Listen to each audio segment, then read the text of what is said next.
One, two, three, kamera. Assalamualaikum warahmatullahi wabarakatuh. Kami dari TIM 802 kelompok 5. Saya Siti Zola Amelia dengan NIM 102012-40233. Dan nama saya Chandra Mufri dengan NIM 102012400026. Saya Fahed Abdullah Laufa dengan NIM 10 2012 400 293. Saya Muhammad saya Muhammad Taufar Zulfahmi dengan NIM 10 20 12 400 368. Baik, di sini kami akan menjelaskan analisis keuntungan keripik berdasarkan keilmuan teknik industri, manajemen, dan logistik.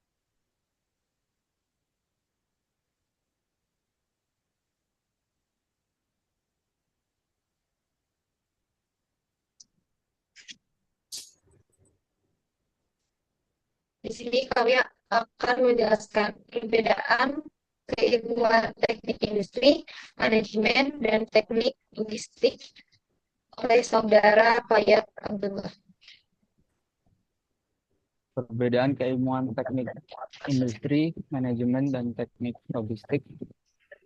Dari manajemen sendiri, manajemen merujuk pada pengelolaan sumber daya dan proses untuk mencapai tujuan. Ini mencakup perencanaan, pengorganisasian, pengarahan, dan pengendalian sumber daya manusia dan material. Manajemen dapat diterapkan di berbagai bidang, termasuk bisnis, kesehatan, dan pendidikan. Dalam kasus ini, bisa disimpulkan bahwa fokus keilmuan teknik manajemen yaitu pengelolaan sumber daya dan strategi operasional menggunakan pendekatan yang menekankan pada aspek manajerial dan pengelolaan proyek dan proses dalam bidang yang mencakup pengelolaan biaya, SDM, dan peningkatan kualitas produk. Kemudian, keilmuan teknik logistik. Teknik logistik adalah keilmuan yang berfokus pada pengelolaan aliran barang, informasi, dan sumber daya. Hal ini mencakup semua aspek dari pengadaan bahan baku hingga distribusi produk akhir. Uh, Dapat diringkas, fokus keilmuan teknik logistik yaitu terdiri dari rantai pasok dan manajemen aliran informasi dan modal. Kemudian pendekatannya menggunakan pendekatan sistem logistik, yaitu pendekatan yang dilihat dari berbagai sistem terpadu yang mencakup interaksi antar manusia dan teknologi. Kemudian teknik logistik juga mencakup bidang transportasi, distribusi, dan pergudangan dan pengelolaan persediaan. Terakhir, teknik industri. Teknik industri sendiri adalah disiplin ilmu yang berfokus pada optimalisasi sistem dan proses dalam industri. Ini mencakup analisis dan perencanaan sistem yang melibatkan manusia, material, informasi, dan teknologi untuk meningkatkan efisiensi dan produktivitas. Dalam kasus ini, fokus teknik industri yaitu mengoptimalkan interaksi antara manusia, proses, dan struktur organisasi untuk dapat meningkatkan produktivitas dan efisiensi.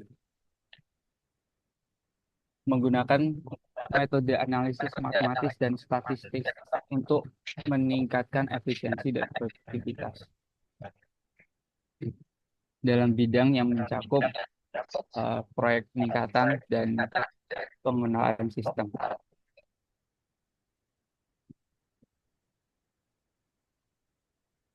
Next. Kemudian dalam kasus ini lebih dalamnya adalah permasalahan kasus dari sudut pandang keilmuan teknik industri, manajemen, dan teknik logistik. Pertama, permasalahan sudut pandang teknik industri. Teknik industri berfokus pada optimasi proses produksi, penggunaan pemrosesan, dan peningkatan efisiensi.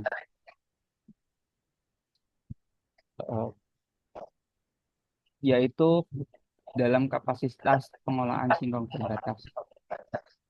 kapasitas maksimum produksi adalah 2,5 ton per hari. Sementara pasokan yang kita dapat mencapai 6 ton. Kapasitas produksi tersebut tidak dioptimalkan. Hal tersebut mengurangi efisiensi dan pemanfaatan bahan baku. Kemudian permasalahan kedua yaitu ketergantungan pada proses manual. Yaitu tahapan seperti pembubuhan masih dilakukan secara manual, sehingga hal tersebut membuat waktu siklus produksi yang terlalu panjang. Yang ketiga, limbah yang tidak terkelola dengan baik. Limbah tersebut berupa singkong jelek dan kulit yang menumpuk di lokasi produksi. Tanpa pengelolaan yang memadai, hal tersebut mengurangi kenyamanan kerja dan efisiensi ruang. Dari permasalahan sudut pandang manajemen sendiri berfokus pada pengelolaan sumber daya manusia, perencanaan, dan pengendalian biaya. Hal tersebut bisa dilihat pada ketidakseimbangan kapasitas pasok dan produksi, yaitu pasokan produksi di sini melebihi pasokan bahan baku di sini melebihi kapasitas produksi. Yang kedua, kapasitas pengemasan yang terbatas. Pengemasan kecil sepenuhnya bergantung pada pekerja borongan, sehingga sangat sulit untuk memenuhi permintaan yang meningkat tanpa solusi otomasi. Kemudian, tidak efisiensinya proses yang manual. Proses manual membutuhkan tenaga dan waktu lebih banyak, meningkatkan biaya tenaga kerja per kemasan. Terakhir, tidak ada sistem manajemen stok yang optimal, yang berarti manajemen stok produksi tidak terstruktur. Hal itu menyebabkan resiko penumpukan atau kekurangan produk di pasar.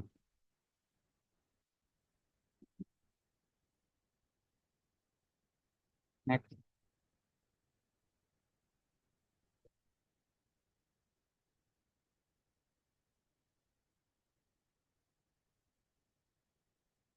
Next.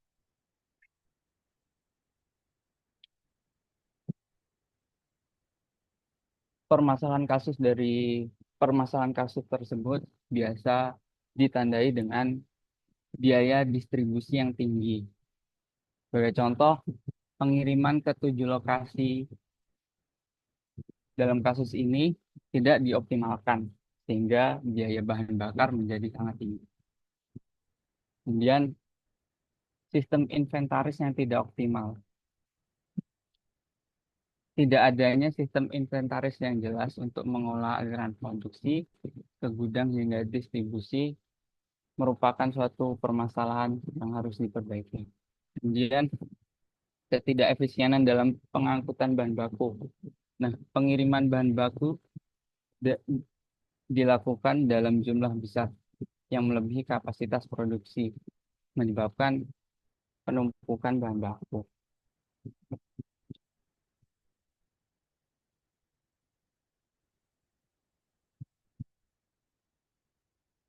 Kemudian akan dilanjutkan analisis sudut pandang teknik industri yang akan dijelaskan oleh Chandra. Maaf sebelumnya untuk analisis sudut pandang teknik industri akan dijelaskan oleh saya sendiri, yaitu Sri Solomia. Di sini saya akan menjelaskan bagaimana keputusan yang secara sudut pandang teknik industri terhadap kasus ini.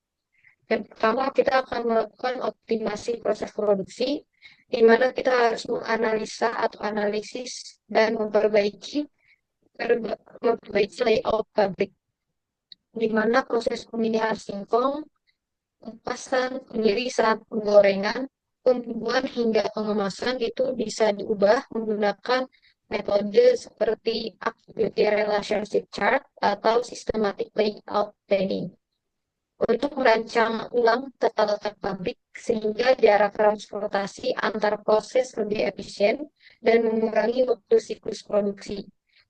Karena jika ingin hasil yang lebih terstruktur, keputusan yang terbaik adalah menggunakan metode SLP atau Systematic Layout Planning karena mempertimbangkan efisiensi aliran material singkong dan ruang produksi itu secara keseluruhan.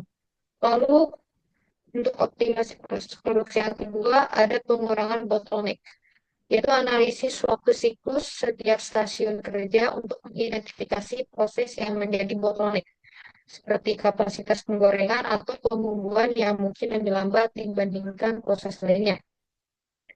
Dapat disimpulkan untuk optimasi proses produksi secara sudut pandang teknik industri, bahwa keputusan yang terbaik adalah menggunakan metode SLP atau Systematic Layout Planning dengan tata letak yang linear, yang menganalisis aliran material dan hubungan antar proses untuk efisiensi waktu perjalanan. Hasilnya, jika kita asumsikan, waktu perjalanan itu berkurang dari 36 menit menjadi 17 menit, yang artinya terdapat pengurangan 19 menit. Dengan 8 jam kerja hari, produksi meningkat sebesar 3,8 kemasan besar per hari. Itu didapatkan dari perhitungan 19 menit yang tadi pengurangan dibagi dengan waktu 5 menit per kemasan. Baik, untuk selanjutnya masih tentang analisis teknik industri.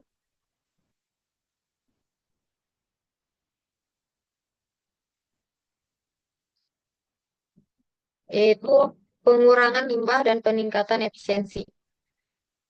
Yang pertama, kita akan mengelola limbah singkong. Didapat bahwa data limbah dari 2,5 ton singkong yang diproses, sekitar 10% adalah singkong dan kulit kosong, kulit singkong. Sehingga diperoleh sekitar 0,25 ton limbah per hari. Limbah singkong jelek dan kulit singkong ini sebenarnya dapat diolah menjadi produk yang bernilai tambah, seperti pupuk organik atau bahan bahan ternak. Dan sistem pengolahan limbah ini juga bisa membuka peluang pendapatan tambahan. Kita jika mengolah limbah menjadi organik yang dijual itu sebesar 1.000 kilogram per 1.000 per kilogram, maka kita bisa mendapatkan bahan dari limbah per hari itu sebesar 250.000. Lalu untuk peningkatan proses pengemasan, sebelumnya pengelolaan limbah dan peningkatan efisiensinya, keduanya yaitu pengelolaan material handling, yaitu di mana yang tidak bisa didaur ulang dapat langsung dipindahkan ke lokasi pembuangan atau tempat pengelolaan khusus untuk menghindari tumpukan di pabrik. Desain alat cukup sederhana seperti troli khusus dapat membantu memindahkan limbah itu secara teratur dan lebih efisien gitu. Dan juga untuk peningkatan proses pengemasannya harus kita otomasikan dengan pengemasan yang dimana saat ini atau dari kasus tersebut kapasitas produksi pekerja borongan itu adalah 2.560 per kemasan kecil per hari dengan 32 pekerja yang bekerja 8 jam per hari. Jika kita menggunakan mesin semi otomatis yang meningkatkan kapasitas 30%, yaitu 1 ditambah 0,3, di mana 1 ini merupakan efisiensi. Jika kita tidak menggunakan mesin semi otomatis, yaitu karena 30% adalah 0,3, jadi 1 ditambah 0,3 dengan biaya 5 juta per bulan untuk mesinnya. Maka produksi harian itu akan meningkat menjadi 2.560 dikali 1,3. Sehingga didapatkan hasil yaitu 3.328 kemasan kecil per hari. Total produksi harian ini sebesar 768 kemasan kecil yang menghasilkan pendapatan tambahan yaitu 798 dikali dengan harga kemasan kecil per kemasan kecil yaitu 360 perak, sehingga kita mendapatkan nilai tambah atau pendapatan tambahan sebesar 276.480 perak per hari. Dan kemudian untuk standarisasi kemasannya, sebaiknya ukuran dan bentuk kemasan baik kecil maupun besar dapat mempermudah proses pengawasan, penyimpanan, dan distribusi gitu. Jadi ada standar untuk ukuran kecil maupun besar nih, agar mempermudah proses pengemasan, penyimpanan, dan distribusi.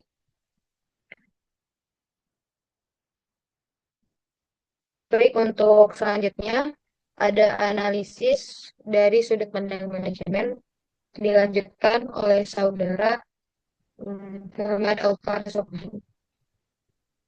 Oke, jadi di sini terdapat pengelolaan sumber daya manusia dan contoh yang pertamanya itu yaitu sistem insentif berbasis produktivitas. Contohnya seperti memberikan insentif tambahan sebesar Rp50 per kemasan kecil kepada para pekerja borongan jika menghasilkan lebih dari 2.500 kemasan per hari. Nah, contohnya di sini seperti yang kita lihat di tabel, jadi target produksi hariannya itu terdapat 2.500 kemasan dan produksi aktual harian yang didapat itu 2.800 kemasan sehingga produksi yang melebihi target itu totalnya 300 kemasan dan di mana bonus per kemasan itu Rp50 Rp50, jadi total bonus harian intensif para pekerjanya itu hasilnya itu Rp15.000. Selanjutnya ada pelatihan dan peningkatan kompetensi, yang dimana memberikan pelatihan kepada seluruh pekerja agar mereka dapat lebih terampil dan mampu menangani peralatan modern atau tugas yang lebih kompleks serta tanggung jawabnya. Selanjutnya, tanggung jawab yang spesifik kepada setiap pekerja yang bertujuan untuk menghindari kebingungan serta konflik sesama para pekerja. Misalnya, pekerja tetap berfokus pada proses produksi inti, sedangkan pekerja borongan berfokus pada pengemasan dan tugas pendukung. Oke, contoh selanjutnya yaitu pengelolaan biaya produksi, yang dimana substitusi bahan bakar yaitu mengganti kayu yang awalnya sebagai bahan bakar utama digantikan dengan alternatif bahan bakar yang lebih hemat biaya dan ramah lingkungan seperti biomasa atau gas.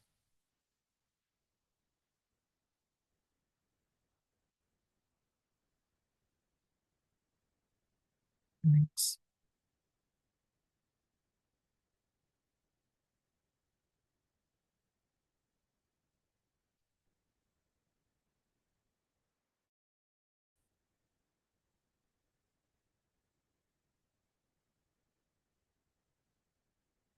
Selanjutnya yaitu pengendalian pemborosan, yang dimana pengendalian pemborosan ini dapat diidentifikasi dengan menggunakan sistem Total Quality Management yang berfungsi untuk mengidentifikasi area pemborosan dalam produksi seperti waktu idle, material yang terbuang, dan langkah kerja yang tidak efisien. Selanjutnya ada peningkatan kualitas. Nah, peningkatan kualitas ini cara yang pertama itu yaitu konsistensi produk, di mana konsistensi produk ini menggunakan alat pengontrol kualitas atau quality control tools. Contohnya seperti check sheet, Pareto diagram, cause and effect diagram, histogram, control chart, scatter diagram, dan stratification yang berfungsi untuk memastikan rasa, tekstur, dan konsistensi kemasan produk. Selanjutnya ada strateg dan stratification pemasaran digital, yaitu untuk memperkuat promosi produk melalui platform digital seperti media sosial atau e-commerce untuk meningkatkan penjualan. Selain itu, membangun citra merek melalui pengemasan yang menarik dan penekanan pada rasa khas yang menjadi daya jual produk.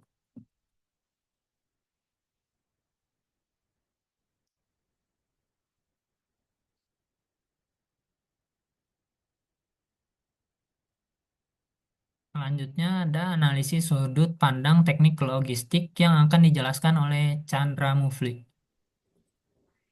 Analisis sudut pandang teknik logistik yaitu optimasi distribusi dan pengiriman. Yang pertama tuh optimalisasi rute pengiriman menggunakan algoritma routing optimasi seperti Faisal Routing Problem. Faisal Routing Problem yaitu Masalah optimasi kombinatorial penentuan rute yang dapat diterapkan pada peraturan pendistribusian barang. Nah, untuk menghemat biaya transportasi dan meningkatkan kecepatan pengiriman, dengan mengelompokkan lokasi distribusi, lokasi yang berdekatan, misalnya Ciwidey 1 dan Ciwidey 2, dapat dijadwalkan untuk pengiriman dalam satu trip. Dengan demikian, waktu perjalanan dan biaya bahan bakar dapat diminimalkan. Nah, yang kedua tuh ada pengelolaan persediaan dan gudang. Yang pertama ada pengelolaan stok dan bahan baku. Pasokan pasokan singkong mencapai 6 ton sekali kirim, hanya 2,5 ton yang bisa diolah setiap hari dengan menggunakan sistem manajemen persediaan FIFO atau first in and first out untuk menghindari penumpukan bahan baku, memastikan produk yang diproduksi lebih awal dikirim lebih dulu agar tetap segar. Lalu yang kedua yaitu pengelolaan stok otomatis, yaitu memanfaatkan sistem berbasis teknologi seperti spreadsheet otomatis untuk melacak jumlah stok, kebutuhan pengemasan, dan jadwal distribusi. Yang ketiga itu ada penjadwalan pengiriman dengan pemasok. Dengan mengatur pengiriman dalam jumlah lebih kecil, tetapi lebih sering, misalnya 2 ton per pengiriman sebanyak 3 kali dalam 3 hari. Selain itu, memprioritaskan pemasok lokal dengan jarak terdekat dapat mengurangi biaya transportasi dan memastikan bahan baku tersedia tepat waktu tanpa penumpukan yang berlebihan.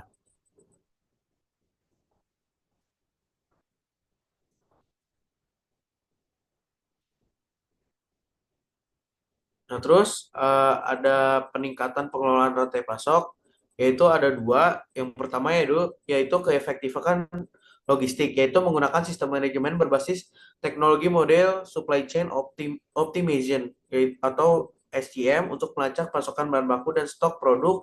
Jadi secara real time yang bisa dipantau oleh eh, perusahaan tersebut sehingga mengoptimalkan alokasi sumber daya dan mengurangi biaya transportasi. Yang kedua yaitu kerjasama dengan pemasok, menjalin komunikasi langsung dengan pemasok untuk menjamin kualitas singkong yang baik, mengurangi risiko singkong jelek yang tidak bisa diolah. Lalu uh, lalu ada implementasi supply chain management SCM di perusahaan X mencakup pengadaan bahan baku terjadwal dalam jumlah kecil dengan pemasok lokal untuk menekan biaya transportasi. Produksi dioptimalkan dengan prinsip FIFO, first in and first out, dan tata letak pabrik yang efisien untuk mempercepat aliran material. Pengelolaan persediaan dilakukan dengan sistem inventaris real time untuk menghindari kekurangan atau penumpukan stok. Distribusi menggunakan algoritma VRP untuk rute efisien ke 7 lokasi pemasaran, menekan biaya bahan bakar dan memastikan ketepatan waktu pengiriman.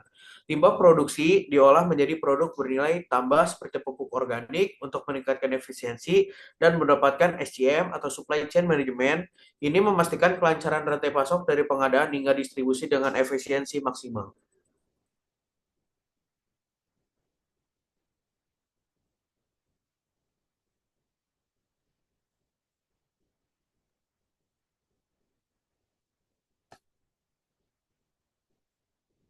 Baik, Baik, untuk penutup. kesimpulan dari keputusan analisis terhadap kasus X industri keripik gas, ditemukan bahwa keputusan secara teknik industri, manajemen, dan logistik, yaitu dari integrasi industri manajemen dan teknik logistik ini memungkinkan perusahaan untuk meningkatkan efisiensi, mengurangi biaya operasional, dan memaksimalkan keuntungan. Keputusan berdasarkan teknik industri yang diambil yaitu berupa perbaikan layout pabrik dan mengubah limbah menjadi pupuk yang membuahkan tambahan atau pendapatan tambahan dengan jumlah produksi dan proses pengemasan yang lebih optimal sebesar 3,8 kemasan besar tambahan produksi dan juga tambahan 276.180 perak per hari dari otomatisasi pengemasan dan pendapatan tambahan sebesar 200.000 per hari dari pengelolaan limbah. Dan keputusan yang diambil berdasarkan manajemen yaitu insentif bagi pekerja dan mengganti bahan bakar kayu dengan biomasa. Masing-masing memberi keuntungan berupa penghematan biaya bahan bakar sebesar 3.750 perak per hari dan produktivitas kerja yang meningkat. Lalu keputusan berdasarkan teknik logistik yaitu meliputi optimalisasi rute distribusi dengan mengelompokkan lokasi yang berdekatan. Misalnya CBD 1 dan CBD 2, Sukabumi 1 dan Sukabumi 2, dan lainnya. Untuk pengiriman dalam satu trip. Langkah ini dapat menghemat bahan bakar sekaligus meningkatkan kecepatan pengiriman. Selain itu, pengelolaan bahan baku menggunakan metode FIFO, yaitu first in dan first out, diperlukan untuk memastikan bahan yang masuk lebih awal digunakan terlebih dahulu. Penggunaan teknologi seperti spreadsheet otomatis juga membantu mengelola stok secara efisien. Jadwal pengiriman dari pemasok disarankan dalam jumlah lebih kecil namun lebih sering. Misalnya 2 ton per pengiriman sebanyak 3 kali dalam 3 hari.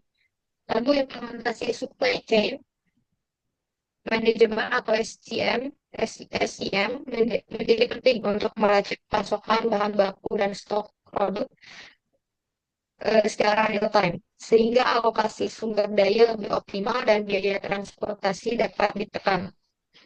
Terakhir, menjalin komunikasi langsung dengan pemasok untuk memastikan kualitas singkong yang baik dan mengurangi resiko bahan baku yang tidak dapat diolah. Baik, seperti itu kesimpulan dari analisis kelompok kami, yaitu kelompok 5, untuk analisis keuntungan atau optimalisasi berdasarkan ilmu teknik industri, manajemen, dan juga teknik logistik untuk kasus industri kritik pedas di perusahaan X. Baik, seperti itu. Sekian presentasi dari kelompok kami. Terima kasih atas perhatiannya. Wassalamualaikum warahmatullahi wabarakatuh.